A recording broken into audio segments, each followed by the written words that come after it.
The last time we kind of got together and did this, we said, we better watch out. This is gerrymandering. It's going to happen like crazy here. And we gave all the reasons. And we said it's because there was a census, and in many cases, it's biased legislatures that are going to be drawing the lines. And it was all, we're worried about that. I think we're now at the point where that's been validated. Mm-hmm. In almost every case where districts have been drawn in places where one party controls everything, there is no question there has been gerrymandering that happened. The thing that I did find a little bit more surprising was we talked in our paper about how gerrymandering is the sort of secret little thing that people do behind closed doors and try to get away with and then pretend it never ended up happening.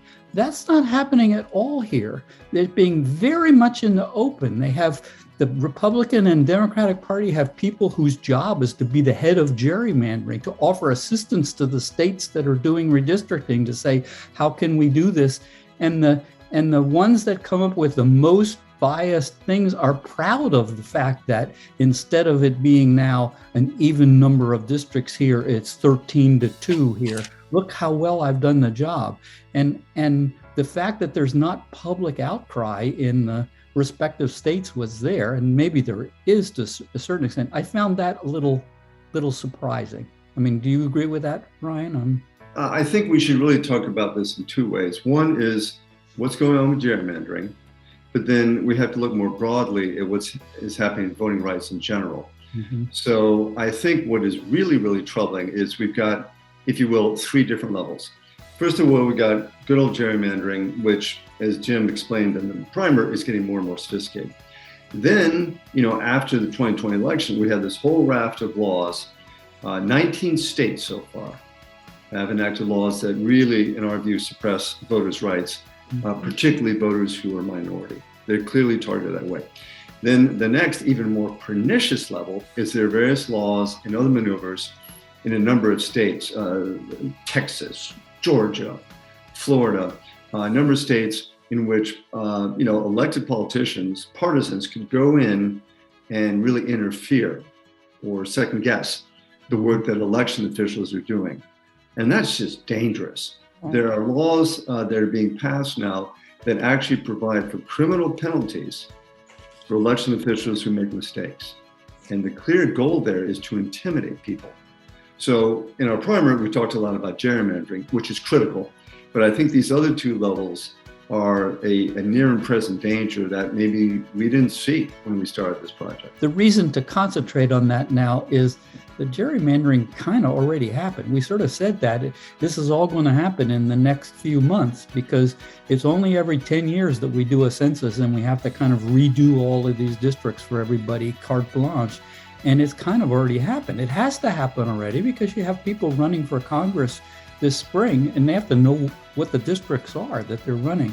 So it is that the horse is out of the barn there. The horse is not as much out of the barn in some of those other things that Ryan's talking about, even though, in fact, the two key voting rights pieces of legislation that just recently failed in the Senate are discouraging. It doesn't necessarily mean that can't be. We don't have to wait 10 years to fix that. Yeah, so what Jim's talking about is the Freedom to Vote Act, which is the slimmed down version, the For the People Act. And then the other piece of legislation is the John Lewis Voting Rights Amendment Act.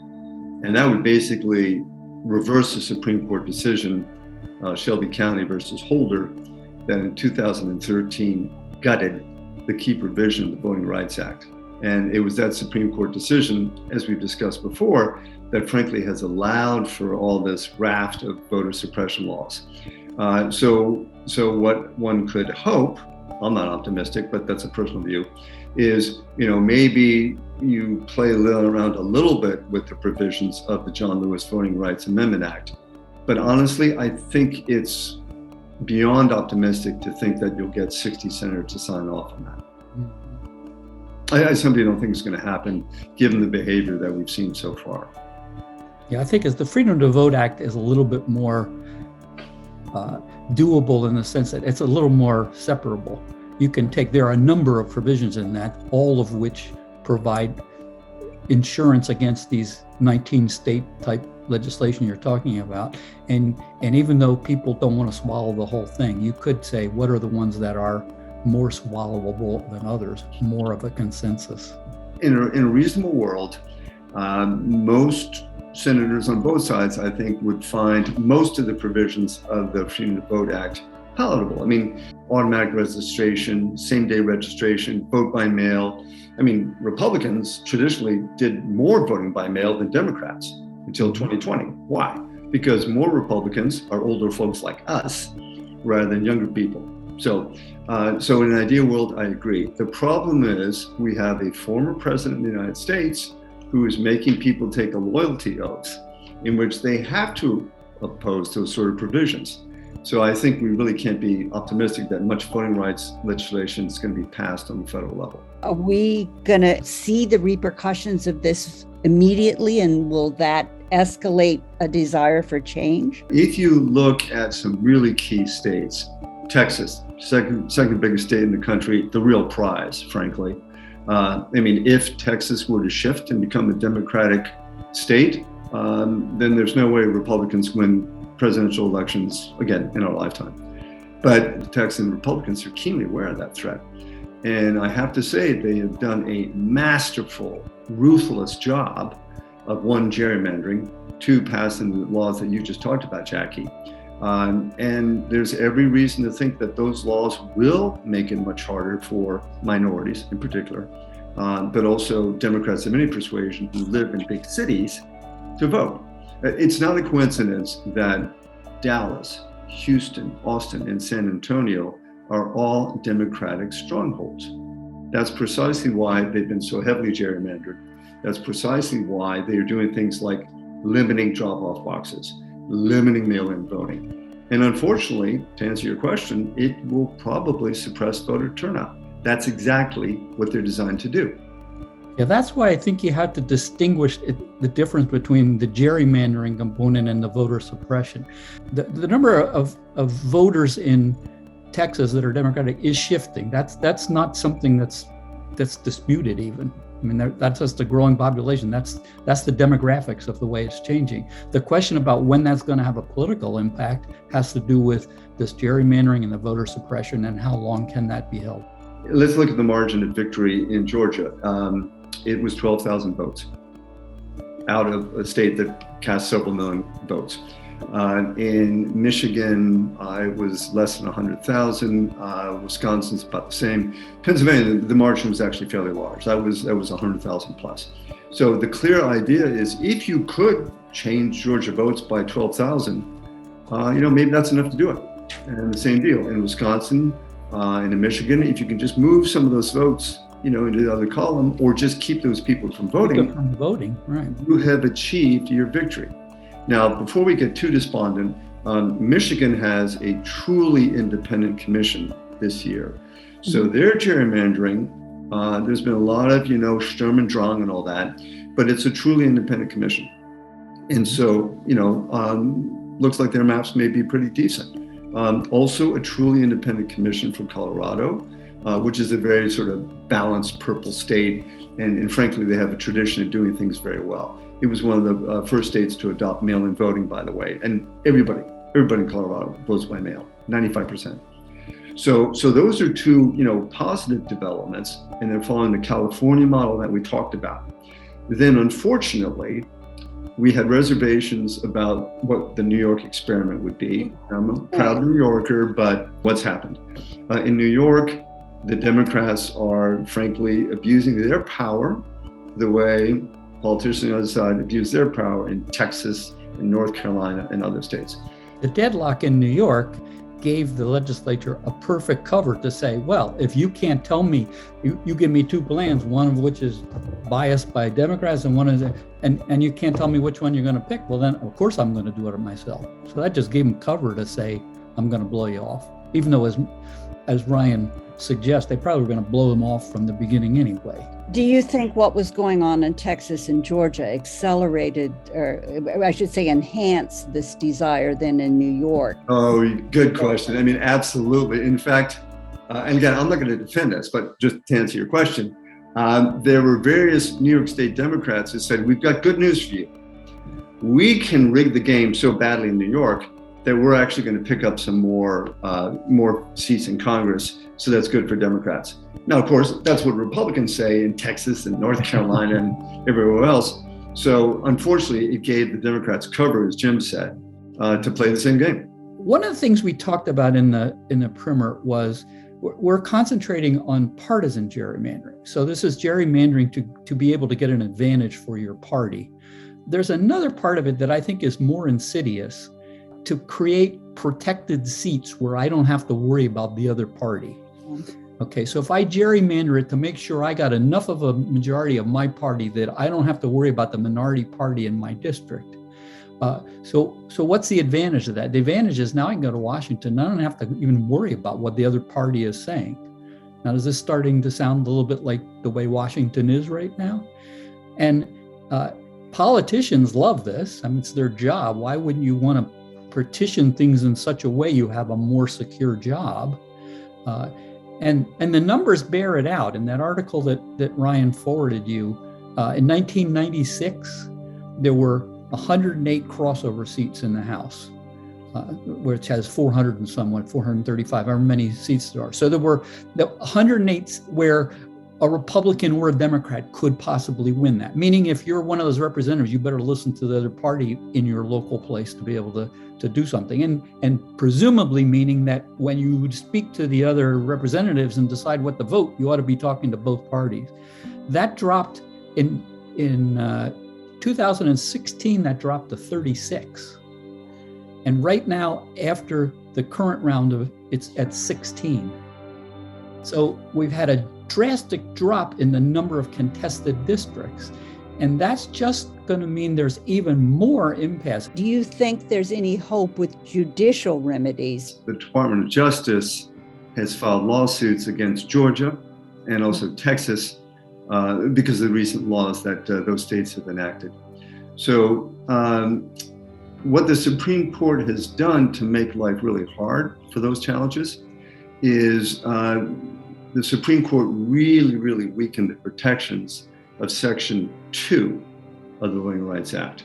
Now, we've talked about Section 5, which required states, mostly southern states, to get pre-clearance of voting laws. So they threw that out in the Shelby case. That's why Georgia and Texas could pass these laws in the first place. The fallback mechanism in the Voting Rights Act was Section 2, which allows the federal government and other interested parties to sue somebody who is violating Section 2 of the Voting Rights Act. So, for example, for racially discriminatory laws, things like that. Here's the problem.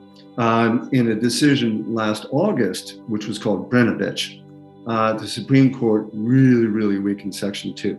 And we can go into the details later, but basically in that decision, the court was really leaning over backwards to let Arizona enact some laws that clearly were going to make it harder for Native Americans, Hispanics, and Blacks to vote.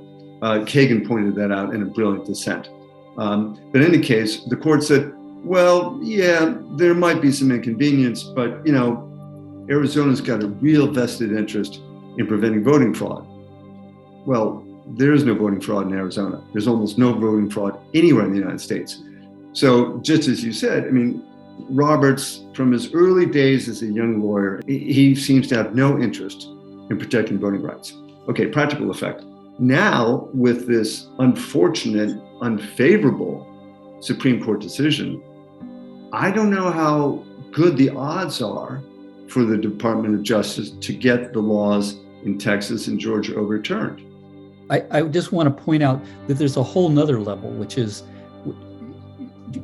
suing in state court for things. Yeah. So in other words, suing in state courts, and they're not as well, they're certainly not as monolithic as a single Supreme Court. So there are some states where that might have some impact and some that it doesn't. But that's the basis of our 50 states, is that we have 50 ways of doing things.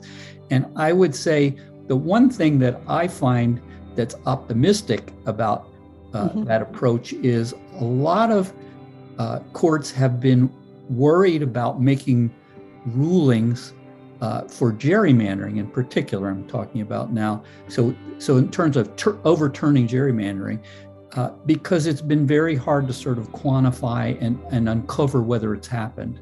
And with this precision that anybody can do it on their PC has come a massive amount, a whole field has developed that allows people to very clearly show that gerrymandering has happened. You could still see situations in which voting rights organizations might successfully bring challenges in a state court proceeding. And they might say these recent laws violate the equal protection clauses under the state constitution. So there are some hope that maybe the fact that gerrymandering has been brought to light a little bit more and is more quantifiable and it's easier to see might mean that state remedies might have something to do with it. Could I ask about what seems to me a new consequence of gerrymandering is that we now face the possibility in 2024 of these local officials and legislatures and governments possibly disregarding who actually won that state in the Electoral College, sending bogus, what we would consider bogus electors, and then it gets thrown into the House and the Senate. If you've got a gerrymandered House, that makes it more likely you could distort not just the popular, you could distort the results of the Electoral College. Is that Jacki? I think that is a huge risk, and that's not just my opinion. Steve Zielinski, who teaches at Harvard, who wrote along with another guy, How Do Democracies Die or Why Democracies Die? Great book, by the way. He has recently spoken about this, as have other academics, and they are terrified. They are absolutely terrified. And I think there's ample reason to be worried. It's just, you're right, it's a huge danger. To think that 60% of the Republican representatives in the House voted basically to overturn the election results in 2020. God knows what could happen in 2024 in the presidential election. It is a huge danger. There does seem to be some bipartisan support for amending the Electoral Count Act. That's a really, really technical act. It looks like, Mitch McConnell and others, were really, really stunned by the attempts to basically overturn the popular vote. And so it does seem that on both sides of the aisle, there is support for amending this archaic, hastily written law to put in some safeguards to prevent a similar type of attempt to overturn the results of the election. We'll see. But if, the two parties could come together, put in some protections there, that might help. So we should all be stay tuned. We should all watch that. And again, I would encourage our listeners, write your senators, call your senators, tell them you support that effort at reform.